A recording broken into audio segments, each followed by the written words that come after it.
தீபாவளியை முன்னிட்டு இனிப்புகளைப் போலவே தத்ரூபமாக மெழுகுவர்த்திகளை செய்து அசத்தி வருகிறார் தூத்துக்குடியைச் சேர்ந்த பட்டதாரி பெண். தூத்துக்குடி மாநகரில் உள்ள தெற்கு புதுத்தெருவைச் சேர்ந்த கீர்த்திகா என்பவர் அகல் விளக்குகள், மெழுகுவர்த்திகள் தயாரிக்கும் தொழில் செய்து வருகிறார். இந்த வருட தீபாவளிக்காக லட்டு, மைசூர் பாக், முந்திரி அல்வா என இனிப்பு வகைகள், ஆப்பிள், ஆரஞ்சு போன்ற பழங்கள் மற்றும் சரவெடி, புஸ்வானம் வடிவிலான பட்டாசு போலவும் இவர் மெழுகுவர்த்திகளை செய்கிறார். பார்ப்பதற்கு நாக்கில் எச்சில் ஊறும் அளவிற்கு அச்சு அசல் இனிப்பு பண்டங்கள் போலவே இவை உள்ளன.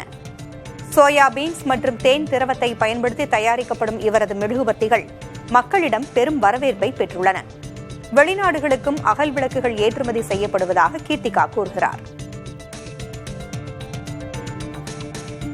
வருஷம் வந்து தீபாவளிக்கு, கிறிஸ்துமஸ்க்கு நம்ம புதுசா கேண்டில்ஸ் பண்ணுவோம்.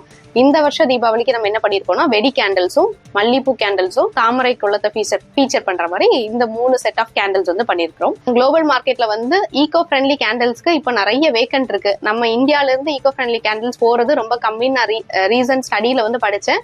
அதை வந்து நம்ம தமிழ்நாட்டுல தூத்துக்குடியில இருந்து பண்ணணும் அப்படின்னு சொல்லிட்டு நான் நினைக்கிறேன்.